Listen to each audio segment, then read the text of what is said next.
Welcome to Keith and I Don't Tread on Anyone and the Libertarian Institute. Today I am joined by Dr. Bryan Caplan, the author of Build, Baby, Build, the Science and Ethics of Housing Regulation. Dr. Caplan, where is the best place for people to buy the new book? I would buy it on Amazon, but it's all over the place. Should be in Barnes & Noble too, and a bunch of other places. Awesome. Links will be in the description below. I saw this the other day. Here, according to the Empire State Building website, construction was completed in a record-breaking 1 year and 45 days. That was in 1930.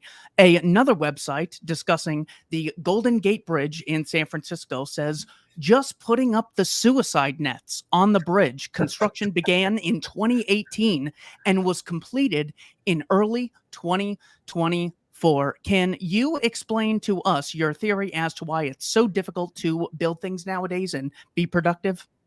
So the Golden Gate Bridge is going to be public sector, which probably requires a whole bunch of additional stuff to understand what's going on.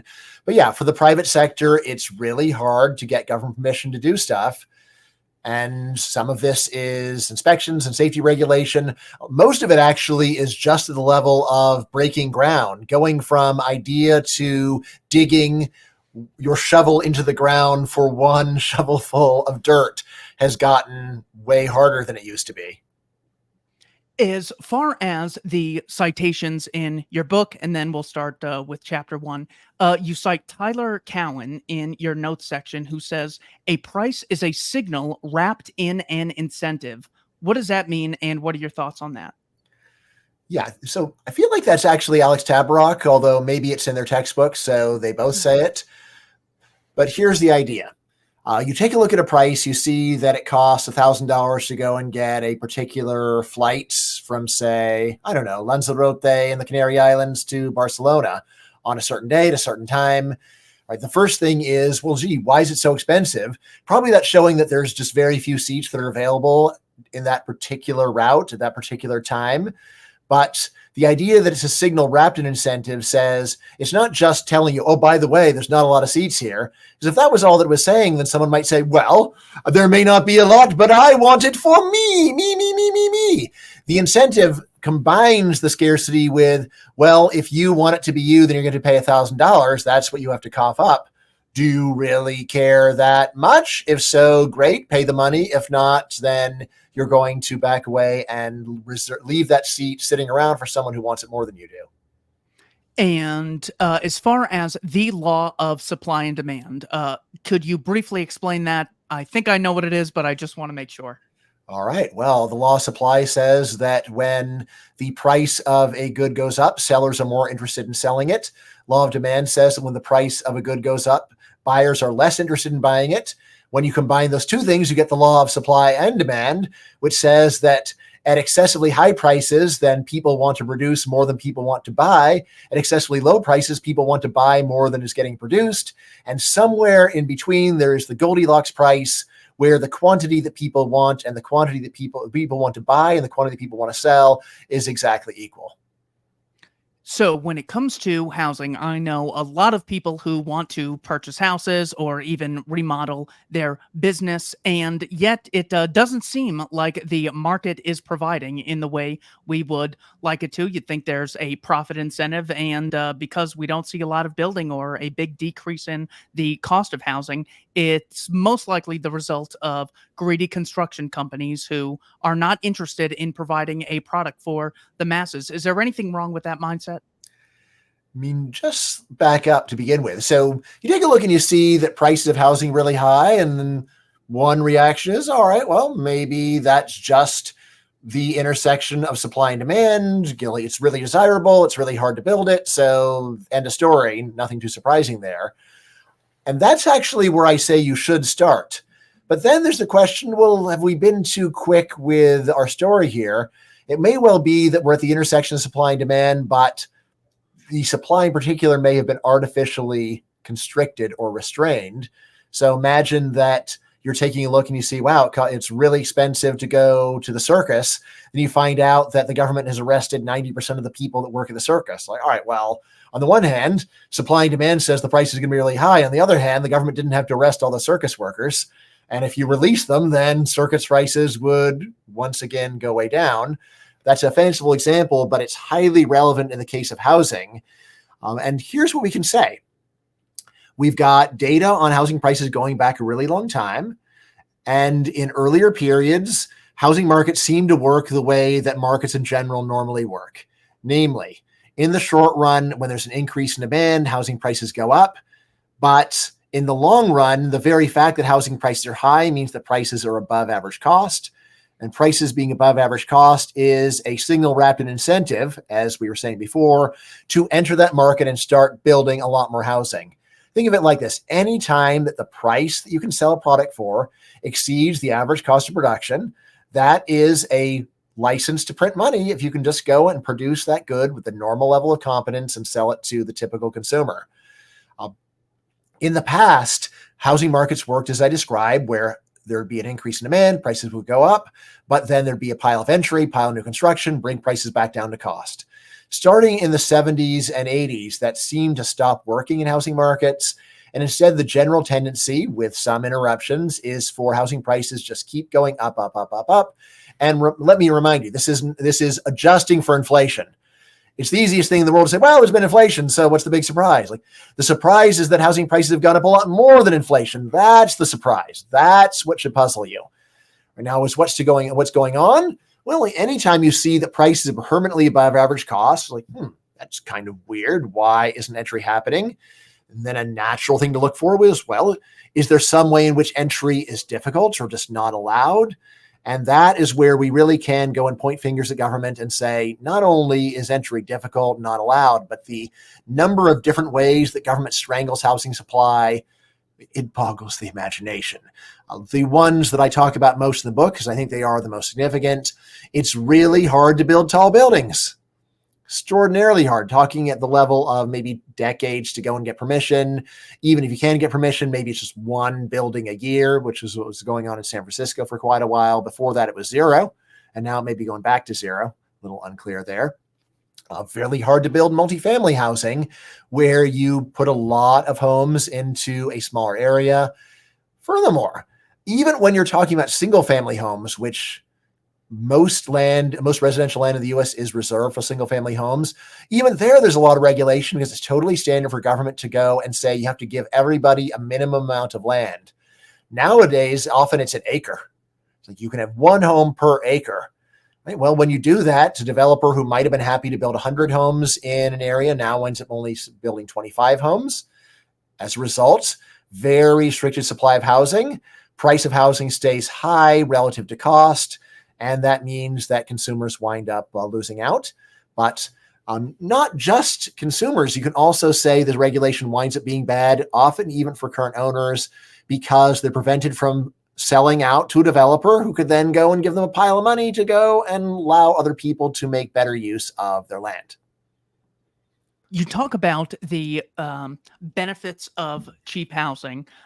Henry Hazlitt said, the art of economics consists in looking not merely at the immediate, but at the longer effects of any act or policy. It consists in tracing the consequences of that policy, not merely for one group, but for all groups. When it comes to the benefits of cheap and affordable housing, what are some of the ones you touch on? And what are some other ways it would benefit current homeowners who are usually the ones protesting any building operations, knowing that it will likely decrease the value of their current home?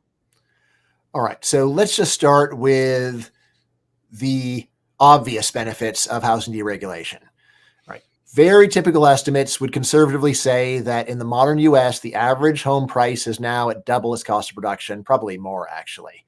It varies by area. Yes, it's really bad in San Francisco and in the middle of nowhere in farm territory. Maybe there's barely any effect at all. But still, averaging over the entire economy, looks like regulation has at least doubled prices, which means that if we imagine a long-run deregulated future, you can expect the price of houses would fall, or the price of a square foot of housing, let's put it that way, would fall by, say, 50%. And what does that mean? Well, at minimum, it means that there is not just a large fall in housing prices, but there's a large rise in standard of living. Simple reason, housing is a large share of your budget. So if a large ticket item in your budget falls in price by a large amount, That amounts to a higher living standard. People on average spend about 20% of their budget on housing in the modern US. So if you have that 20%, you're basically reducing the cost of living by 10%, which means that your standard of living would rise by 11%. All right, so that's the direct, obvious part. It's big. That is really important to tell people about. But if that was all I had to say, I probably wouldn't have written a whole book about it. It just wouldn't have been enough material. What got me excited was I realized there's just a lot of other problems that most people not only do not connect to housing, but often think of them as just hopeless and beyond solution. And what I say is not only hopeless and beyond solution, there's one policy that can simultaneously make a big dent in a whole bunch of problems that seem unrelated to each other and unrelated to housing. What am I talking about? Well, housing deregulation, that's the idea. What kinds of problems can we make a big dent in using housing deregulation? Well, how about the problem of inequality? It's gotten worse. All right, well, pretty simple story. Housing's a necessity. Poor people spend a larger share of their income on housing. If we could just cut the price of housing by 50%, this wouldn't just benefit people on average. It would give an especially large percentage gain to the poor, smaller gain to the rich. By definition, that reduces inequality. Another interesting perspective on this, if you've heard of the work of Thomas Piketty, Capital in the 21st Century, you know this stuff, right, Keith? Unfortunately, yes. Well, he has a whole story about how there's just a general tendency of free markets to lead to more and more inequality over time, because in an economy where the rate of growth is less than the interest rate, all a rich person has to do is just not spend and let their money expand, and they will get a larger and larger share. There's been a bunch of criticisms of this, and all those criticisms are reasonable. But an additional criticism is that his measure of capital includes housing. And if you break it down by what normal people think of as capital and this housing subcategory, it turns out that for a bunch of countries, the rising income share of housing does all the work. So rather than it being the natural workings of free markets, it is the unnatural workings of a housing market where government strangles it, and then this winds up giving free markets a bad name. Some of the other benefits of housing deregulation, so housing deregulation would raise social mobility. In the past, there was a really easy way for anyone who wanted to get a better standard of living for themselves could generally do, and that's just move from wherever you are to a high-wage part of the country. This used to work really well because housing prices used to not be very different in different parts of the country. Now, housing prices in high-income areas are usually very high, to the point where a low-income person who moves to a higher-wage part of the country normally has a lower standard of living afterwards, because the extra housing cost absorbs more than 100% of the gain. All right. So that's another one. I could talk about other ones if you want. Just the last thing is, you were mentioning this idea that it's generally homeowners who are resistant to any kind of deregulation. I think that's quite misleading, actually. It is probably true that people who show up at meetings are likely to be local homeowners. But first of all, they're a tiny share of local homeowners. They're the weirdos. They're not a random number of homeowners. Most homeowners have as little interest in local politics as the typical tenant. Furthermore, when you look at public opinion, there is very strong opposition to housing deregulation among tenants too. And if you're wondering, well, why in the world would that be? There's a bunch of reasons. One big part is that about 2/3 of Americans just deny basic supply and demand. And when you say that allowing more building will reduce prices, about 2/3 of Americans just say, no, it won't. That's just ideology. It's like, it's not ideology. It's common sense and it's science. If you're running a lemonade stand and you can't sell your lemonade, you cut the freaking price, obviously. That's not an ideology. It's not a philosophy to say cut the price of lemonade to get more sales. Same thing goes if you do deregulate housing, more gets built. And of course, prices fall, not because builders feel grateful that you gave them a pat on the head and signed their forms, but because when you build a lot more stuff, the only way to sell it and get tenants is to cut the price. I should have specified, in my experience, because of what I work with in Chandler, Arizona, Mm, basically all of the people who object to any new buildings, it's just homeowner after homeowner mm, saying the value of my price is going to go mm. down. I should differentiate between personal experience and empirical data. Thank you. You Yes. say, I mean, like I don't want to just totally dismiss it. I mean, but is that really what they say? So I've talked to a lot of people who, well, not like talked to a moderate number of people who actually go to meetings. What they say is no one ever talks about property values. They're much more likely to talk about there's a bird nest that would have to be disturbed. Now, you may say that's a thinly veiled attempt to protect their property values, maybe. Then again, maybe what they say is the real reason. Here's something that's pretty striking to me. Normally, anytime there is NIMBY, not in my backyard activity, it's based upon something that I can see with my own eyes while standing on my property. But if it were really about protecting your financial interests, you should actually be much more concerned about someone building a pile of new housing a mile away from you than about one person going and putting in a duplex across the street. That's just going to be a very modest increase in housing supply. You should be really worried about big increases in housing supply. Seems to me it's much more about this visceral sense of I'm looking at something I don't like, which also explains why tenants are against it too, because a tenant can also look at something and say, I don't like that. The actually economically sophisticated thing of saying, well, they're building more things, which will lead to more competition, which will reduce the price, will reduce my price. That's something that is so far from the thoughts of most people, even though that's how markets work. Most people are politically working from a just gut level reaction of, I don't like it, it bothers me, no, must be stopped. yeah. The other benefits you mentioned, crime, birth rates, and construction jobs. Walk us through that, why we should care about those and what those have to do with housing deregulation. All right, let's start with the construction jobs. So really primarily thinking about benefits for non-college males. Just to back up, there's a lot of evidence that non-college males are one of the worst faring demographic groups in society in recent decades. Usual story is that there's been a big decline in manufacturing. Course, non-college males could just go and move into the expanding sectors of the economy, but overall they haven't been that successful at doing it. The typical guy who's a non-college male isn't going to become a coder and isn't very comfortable with service sector work, doesn't want to go and be a waiter, doesn't want to go and give massages. So then what are they going to do? There's the whole national conservative movement, which is all about using protectionism just to turn back the clock and make the economy work the way that it used to in order to save non-college males. I have a piece called Revive Construction, Not the Rust Belt that I wrote, just walking through and saying, look, even in the most optimistic cases, this is not going to create a lot of jobs, because the main reason why manufacturing employment has fallen is just that we've got a large increase in productivity per worker, combined with we have almost reached the satiation point for manufactured goods. Think about it this way, Keith. Suppose that 5 free television sets showed up on your doorstep. You can't resell them. What do you say? Thank you for 5 free televisions? Maybe. What's more likely is like, I don't need or want 5 televisions. I don't have the space for them. I've got all the televisions I want. Maybe 1 or 2 of them, you might say it's better than my TV. I'll install it. But the basic story is that consumers are pretty satiated for manufactured goods precisely because we've gotten so good at making them in abundance. On the other hand, there is an immense pent-up demand for more housing. If you tell the typical person you can have a house twice as big for the same price of what you're paying now, a lot of people, probably a large majority of people, would say, sounds great to me, let's do it. Putting all this together, we can see that right now we've got about 10 million jobs in the construction sector, large majority of them done by non-college males.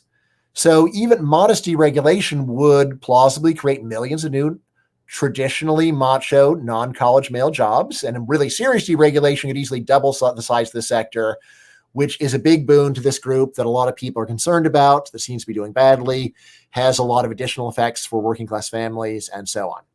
So that's my quick story for that. See, then crime, or this is one that is not obvious. I didn't really think about it till I read more about it, but here's the story. A shockingly high share of urban land is vacant in America. Something like 15% of urban land is vacant. Vacant land routinely becomes a breeding ground for crime. So some researchers said, oh, maybe if we could get vacant lands down somehow, then we could go and reduce crime.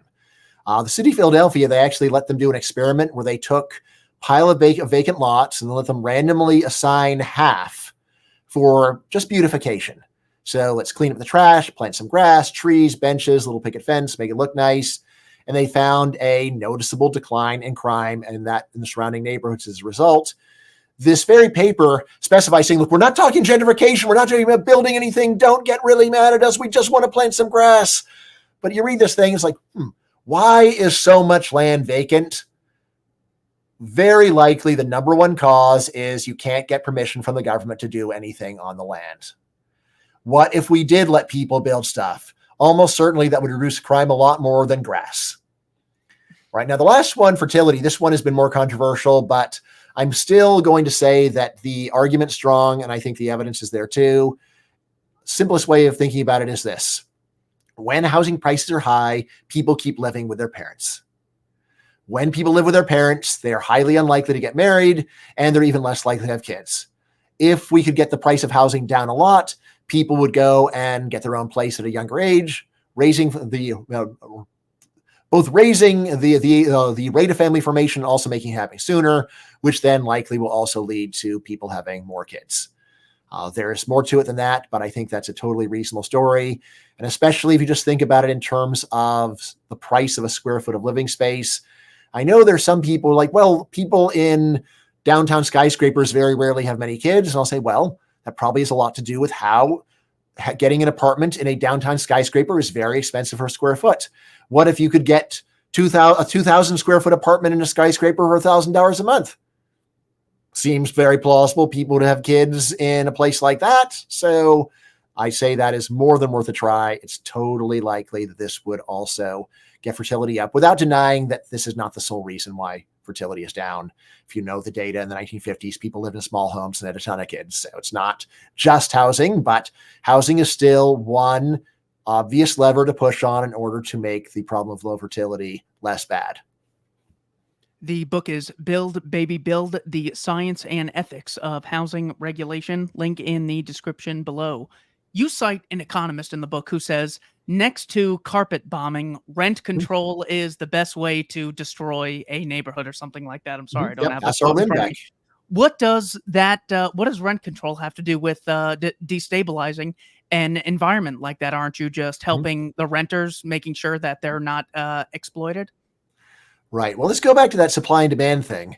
Remember, the whole idea is supply and demand. There's a price so low that you'll have an enormous number of people who want it, but hardly anyone wants to supply it. There's also a price so high that an enormous number of people want to supply it, but hardly anyone wants to buy it. In between, there is a Goldilocks price where the two things are the same. The number of people who want to buy equals the number of people who want to sell, or the quantity people want to buy equals the quantity people want to sell. The standard problem with housing right now is that we got really low construction, really low supply. You've got a whole lot of people, but not that much housing. Right. Under these circumstances, what happens if government goes and pushes down the price of housing? Well, there's two effects. One is that the lower price, people want a lot more housing. They want to go and buy a lot more housing. On the other hand, at that lower price, people want to build even less housing. Therefore, what rent control does is create housing shortages. This is the standard story that economists of almost all political persuasions will give you.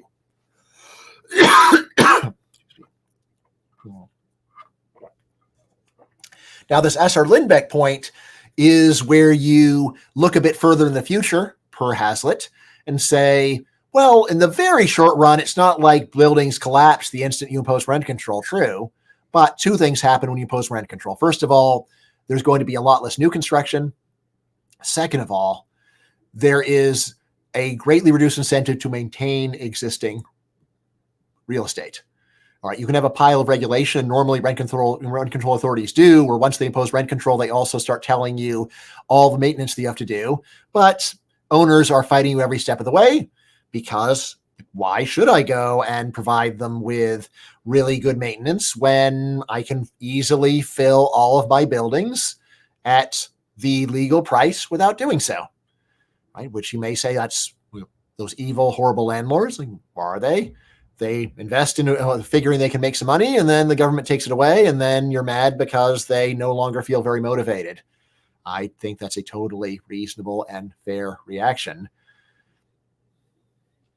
When it comes to homelessness, a common response is there are many homeless people, but there are even more empty homes. Therefore, the state should facilitate in giving these empty homes to the homeless people Mhm. in order to resolve the homeless problem. What, if anything, is wrong about that approach?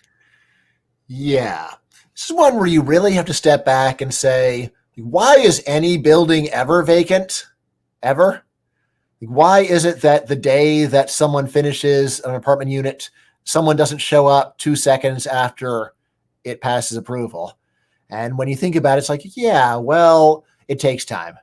It takes time to go and match people up to buildings. People are leaving places all the time. People are looking for places all the time. People are building things. People are pulling them off the market for maintenance. And once you say this, you realize, okay, so it is totally normal for there to be a positive vacancy rate. A world with no vacancy rate would be just a bizarre, crazy world. It would be a science fiction situation where people instantly pop up or teleport into new buildings. That's not the way the real world works, nor would it be a good idea for it to do so. All right. So once you realize that it makes sense for there to be vacancy rate, and by the way, it's the same principle for unemployment. 0% unemployment. What would that be like? It would mean that the second job opening is announced, it's filled. Right? Which also means that you don't have the time to go and try to find the right match for the job, which is crazy. It makes sense for there to be a positive vacancy rate. It makes sense for there to be a positive unemployment rate. Right? Once you realize this, then saying, why don't we just go and put the homeless in every vacant place? You realize how crazy that is. It's almost like saying, why don't we just go and shove the unemployed into whatever job opening there is? It's like, well, all that you wind up doing there is that, well, two things. First of all, people would be really reluctant to announce a vacancy or a job opening for fear that there would be someone that is not actually beneficial for them will be foisted on them. And the second thing is, it's like, well, to actually find people, we need to go and make even more vacancies, have even more, do even more hiring in order to go, because they're going to go and shove a bunch of people that are useless. If we really want to get somebody good, we're going to have to go and get a step ahead of that, which is an even crazier reaction, but you can see the logic of it. It's like if the government will say that I have to go and date a bunch of people I don't want to date if I've got any free nights in my calendar, then it's like, well, gee, maybe I'd better go and free up all my nights just to have a snowball's chance in hell of finding someone I actually like. Right. So there's that too. What are zoning restrictions? Well, there's really two ways of thinking about it. So there's the very general way that a lot of economists use this. And for a lot of economists, it's just like, it's whatever goes and holds back construction. When economists talk about the zoning tax, there isn't really a zoning tax. The zoning tax just means the total burden of all the regulation that's out there that is preventing prices from being equal to average cost. In a more technical legal sense, zoning refers to a subset of housing regulation, which is basically about separation of uses and similar related things. So it would also probably count like setbacks, but mainly it's the separation of residences from commercial real estate from industry. One quote from the book, you say, I know this is hard to believe, but builders try to maximize profits by cutting prices. How does that work? How do you know it's true? Well, let's go back to that lemonade stand. If you're having trouble selling all your lemonade, you're looking at it, wow, I made 10 gallons of lemonade. I've only sold 1 gallon. The obvious common sense thing that even a child figures out very quickly is if I cut the price of my lemonade, I will sell more cups. Now, they may say, well, doesn't that mean that I'll lose money? It's like, well, you do want to be careful that you don't cut it so much that you lose money, but normally, no. Normally, you go and you cut your price, and that's a way of making more money. And obviously, you could try selling your lemonade for $1,000 a cup and see how much money you make. Same idea is going on with builders, that if you build a lot of new units, you might be tempted to say, well, I want to go and get top dollar for every unit. But if you're stubborn about that, you're likely just to be sitting on a giant pile of vacant units. The way that you fill those units is going to be by cutting the price so that you can actually attract in tenants from other places. Now, by the way, Keith, so if I could just go and make one point. So this is the podcast of the Libertarian Institute. So I'd say the question I would ask myself was, so why is it that this is an issue libertarians should care about so much? And my answer is that, look, we've got an incredible universe of government regulations that are messing the world up. But there are some regulations where you can go and say, all right, well, we could privatize the lighthouses. Wouldn't that be wonderful? And I think the honest answer is, all right, sounds like a fine idea, but I don't see how it's really going to affect the lives of too many people. I don't see how it really affect my life. A world where we deregulate lighthouses would look pretty similar to the world that I'm already familiar with. What I want to do in these books is say, these are regulations that dramatically change what it is like to live in modern society. These are regulations that stop the future. I want to go and say there's a whole futuristic world that is technologically and managerially completely feasible. It's just government that is blocking it, that is holding up production. There is a giant stranglehold on the future right now. And housing is one such area. Housing is an area where we have far more advanced technology than they had 90 years ago when they built the Empire State Building. And yet in practice, we are way worse at building anything like that. Why? Because the government is stopping us from using what we know, and we know a lot more than they did to build a dramatically improved world. So a lot of what I'm doing in this book is not just to say, oh, housing is another issue where government goes and goes. No, I don't want to do that. I want to say we could have a world where housing was half the cost of what it currently is. A world where someone with a very modest income could live in a mansion. This would be a normal thing that would be happening with a pile of add-on benefits. Just imagine this greatly improved world, a world that is richer, the world that is more equal, a world with better mobility, a world with higher fertility, a world with lower crime, a world where the plight of the non-college male is greatly alleviated. All these things, imagine all happening simultaneously. We just get serious about this one crummy kind of regulation, and we take a we take a flamethrower to it. That is the motivation for the book. If we could just take a flamethrower to this particular kind of regulation, we could live in a futuristic world of not utopia, but a lot more utopian that we're looking at now. And why not? There really is no good reason not to do it other than people are just really stubborn about this stuff. When it comes to empirical evidence, have you found any areas in, let's just take America, or I guess we could compare countries as well, where more heavily regulated geographical areas have much higher prices than other areas where there is much less regulation? They experience much lower costs of construction and therefore housing. Any empirical examples we can refer to? I'd say it's almost all the empirical evidence. You can look at San Francisco versus Texas. Right? It's really easy. You can see San Francisco, they strangle construction and prices are through the roof. Texas, the regulation's much lighter and prices are way lower. There are papers that I cite in the book that go over this in a lot more detail, but really this is the single best predictor of what housing prices will be is just regulation, not the pure desirability of the location. Right? There's an area that's highly desirable, but it's easy to build. We have the technology, just make a massive amount of housing in that area. The problem is when government doesn't allow you to do it. So if in fact it were possible to just go and buy up homes in San Francisco, bulldoze them and put up skyscrapers, prices would crash and a vastly larger number of people could live in style in San Francisco. Right now, I know there's people who are really worried about low fertility rates who think that this is just going to crash fertility. So look, where I'm not talking about having 5 times as many people live in San Francisco under current conditions. I'm talking about 5 times as many people live in San Francisco in a lot more living space than they have right now. It's a totally different hypothetical that I'm talking about. I'm not trying to get people to live like people in San Francisco currently do. I'm trying to turn San Francisco into an area that has a suburban feel from the inside, even though, of course, it won't be suburban when you're out on the streets. As far as good examples of deregulation in other industries, do any come to mind? So deregulation in other industries. Well, the really famous ones are, of course, aviation and transportation generally. So there used to be the Civil Aeronautics Board, whose job it was to strangle the supply of flights. And we got rid of that and planned the price of flying went way down. Similarly, there was the Interstate Commerce Commission, which used to heavily regulate the prices of trucking and rail. right? That was greatly reduced. And again, prices for those things went down. So those are two very standard examples. Absolutely. What was the Euclid decision that the Supreme Mm, Court faced? right. Since the 1200s, Keith, it has been possible under Anglo-American law to sue your neighbor for going and putting smoke or odors on your property, for spraying water.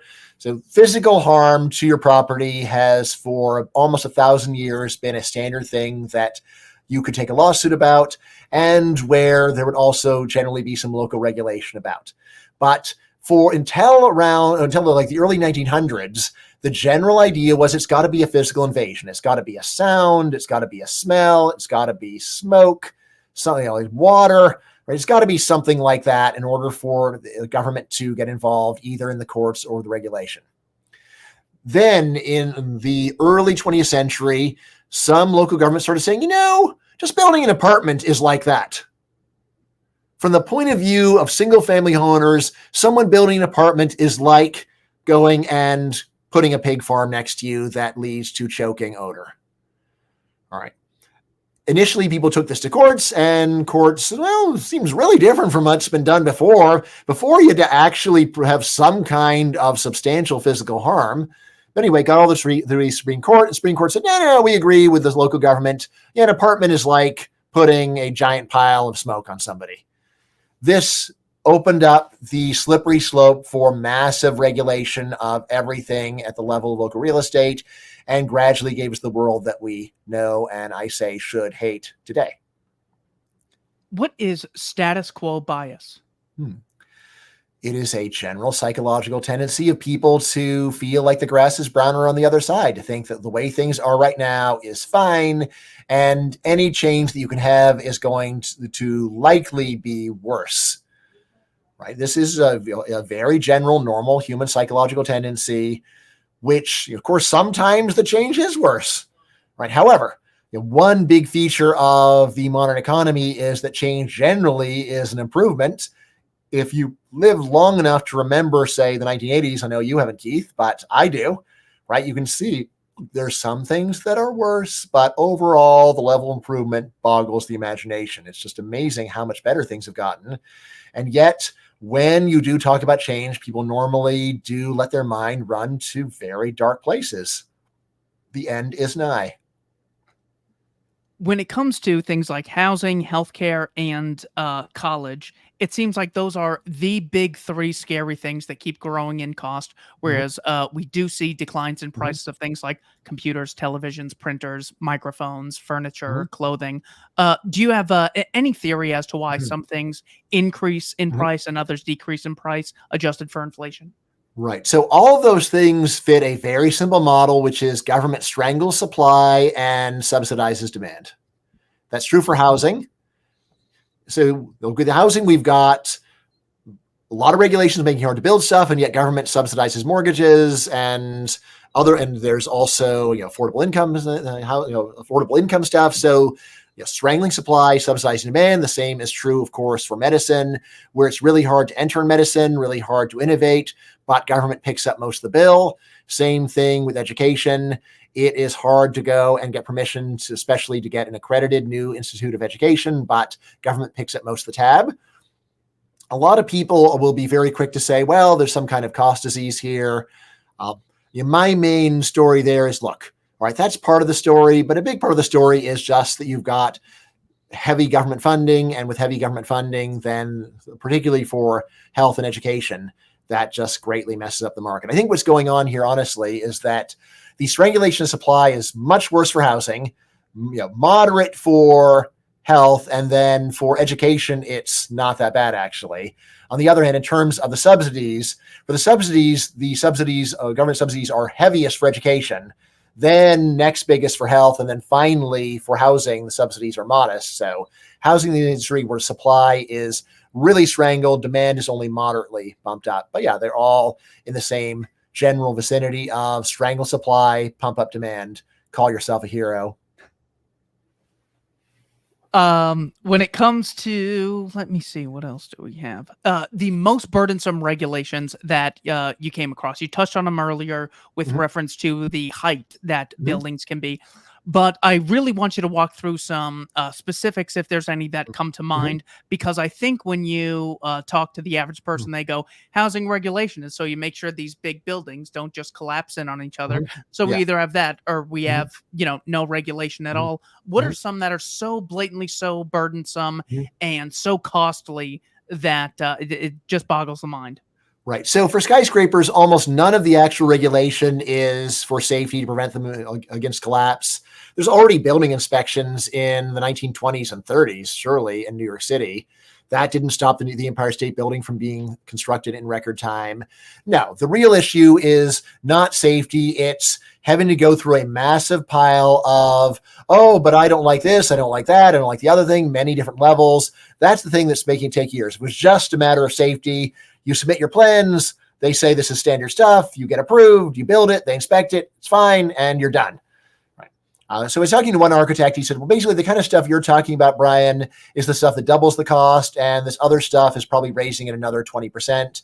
Uh, I am definitely libertarian enough to say we don't need any of the government safety regulation either, because private business does not want to build buildings that collapse, and they will actually self-monitor, both because it would be terrible for the reputation of buildings collapse, and they would get sued into oblivion for doing it. So I'm just not concerned. And never mind, tenants also are going to want to go and investigate a little bit and say, is this building been inspected? Inspected by who? These are all natural things, normal market forces to protect us. But anyway, so that's one. Another huge one is just being unable to build multifamily homes at all. So apartments, townhomes, anything where you are sharing a wall with another family. About 80% of U.S. residential land is set aside for single family only homes, so single family detached. All right, which means that you are only allowed to put a relatively small number of homes in a given area. And probably the one that is most ridiculous and where the argument is so flimsy is just minimum lot size.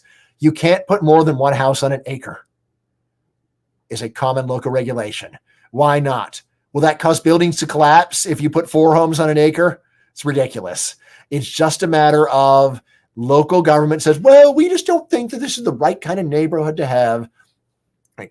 Now, if you're to push further, sometimes there is a actual story of we're just trying to go and reduce parking and driving problems. This is one where there is a much more obvious solution than strangling construction, and that is, how about we go and we write an app, which works on one of these things.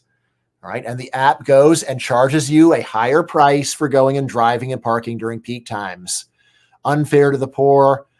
Not at all compared to the status quo. It's a lot better to be poor and to have housing be at half its current price. And then if you are planning on driving or parking, which you probably won't anyway, you pay a higher price just for those services. On the other hand, the current system, you charge people through the nose for housing and then make the parking and driving free, and also super congested during peak times. So thanks a lot. I just went to Arizona State University today for the first time in years, and Hmm. they actually have QR codes where you could pay for parking, Mhm. which they did not have beforehand. And the line was much longer, even if it costs more, which it actually doesn't. I would pay a little more to not wait in the line and Mhm. have people get out of their car and swipe the card and everything. So it is happening in some Mhm. areas.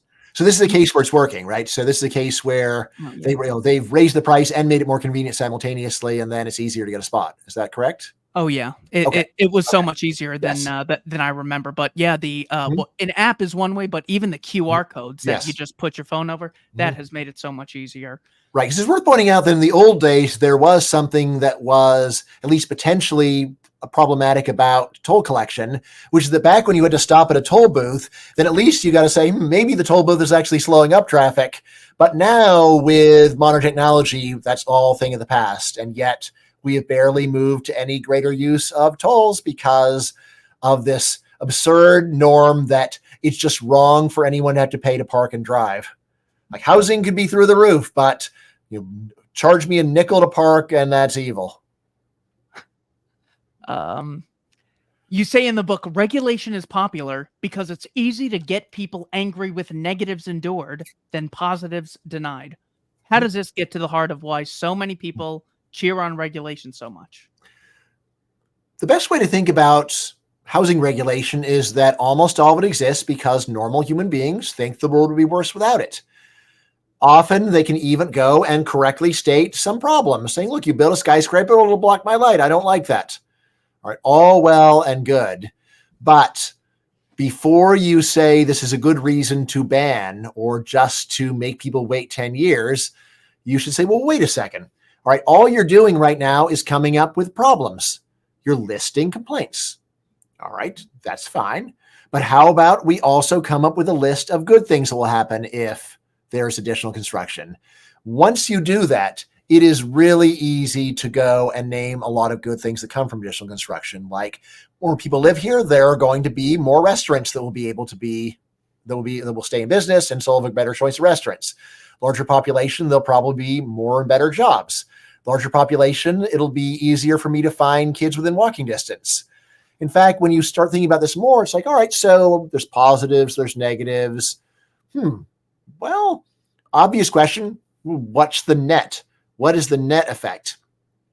Even if people ask that question, I think that's a big step forward from the status quo where people only complain. But I can actually do a lot better than that and say, look, we have hard evidence that most people value the package of all the good stuff of population and all the bad stuff of population more than they value the package of very little of the good stuff of population and very little of the bad stuff.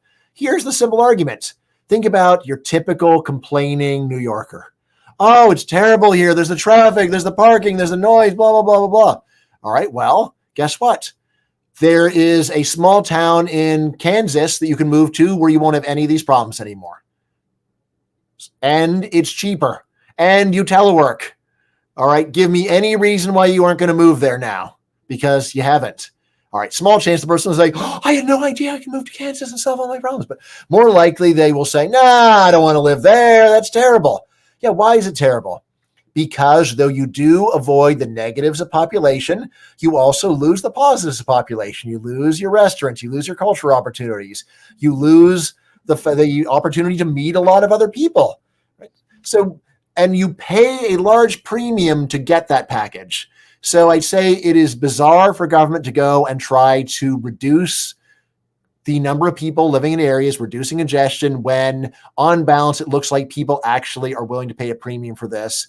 This is a typical thing that democracy does, which is they respond to what people say instead of their demonstrated behavior. As I say in the book that I'm writing right now, a different book, free markets do the free markets do the good things that sound bad. Government does the bad. Governments do the bad things that sound good. The good thing is just to build a ton of housing, even though a lot of people complain. And the bad thing is what government does, which is listen to the complaints and then try to go and use laws to stop it, never considering what about the actual net effect on human welfare. Is that, you think, one of the downsides of political democracy as opposed to people having power within the market, that they actually get a vote that decides something, whereas their opinions can be ignored in the voluntary sector at a lower cost? I'm a little confused by the last thing you said, but yes. I mean, honestly, like, one of the main themes of my work is that markets are a lot better than democracy. Democracy has a halo around it. Oh, it's just so great. It's democratic. Yes, the actual lived experience of democracy, as everybody knows, is bad. Right? I mean, someone pointed out that professors always talk about how great democracy is, except they hate every departmental meeting. It's like, oh God, departmental meeting, so dysfunctional. Yeah, well, guess what? That's how actual democracy is too, regular democracy. It's dysfunctional. It's a giant group therapy session where people go and scream at each other, and then government acts on the basis of the loudest complainers. What a great system. Markets, on the other hand, live by the adage of actions speak louder than words. Markets go and you don't have to give a speech in favor of what you want to do. You just do it. Markets let people do things like, oh, I'm going to go and risk my life to see a movie. And it's like, what do you mean? Well, If you just stopped going to movies and stayed home instead, then you would reduce your risk of dying in an auto accident on the way to the movie theater, which always exists. Through people's actions, what are they saying? They're saying, I'd rather take a tiny risk of death so I could go and see Dune 2, because otherwise I'm going to be living this crummy life where I don't have any fun or get to do anything, or I'm stuck at home. I don't want to. And, during COVID, you might remember all of this. If it saves one life, ridiculous. Human beings risk their lives all the time. They risk the lives of their children all the time, because safety is not the only thing that matters in life, nor should it be the only thing that matters. People with their actions are trying to go and get a favorable package of safety and entertainment and joy and variety and everything else. And what does government do? Government focuses on giving people the stuff that they are proud to say they want, instead of the stuff that their actions demonstrate that they actually care about. Last question. I know you got to go in 3 minutes again. The book is Build, Baby, Build, The Science and Ethics of Housing Regulation. You mention how something like an HOA is different from city planning, regardless of the voluntarism, violence difference there. But you say one of the big differences is the slippery slope difference between the private sector and the coercive sector. What does the slippery slope have to do with anything? Well, I think specifically what I just said is that while there are some very restrictive HOAs, there is a whole range of levels of strictness.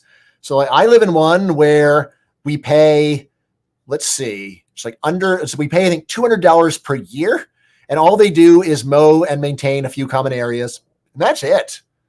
Right? There's other people who pay thousands of dollars per year, and there's a long and detailed list of what you may and may not do.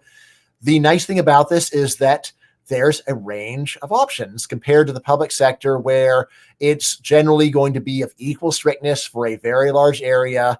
There just isn't the same flexibility that you get. And of course, with HOAs, there's also, fine, I want to do something weirder. I'm going to just buy a place that is not in any HOA, and then I can go and do what I want. So that's part of it. The other thing is that HOAs at least have a stronger motive to consider the cost. Right. So if we go and do this, people might like it, but it's going to cost a lot of money, so maybe we shouldn't. Governments, on the other hand, very rarely consider costs, so that's the other issue. Now, in terms of the slippery slope, the general idea here is that you start off with one particular thing that government does, or it could be a HOA, and then once you do that, you establish a precedent. Why not do a little more? Why not do a little more? Why not do a little more? Again, if cost doesn't matter, then you are likely to eventually end up where we are with actual regulation, which is just completely out of control. With an HOA, at least there is this pressure of cost and also exit. It's like people don't like these rules. They're too strict. So people don't want to live here anymore. Maybe we should be a little bit more relaxed so that someone can go and have a pink door if they want. Thanks to everyone for watching. Keith and I don't tread on anyone, and the Libertarian Institute. Dr. Caplan, thank you for your time. Thank you very much.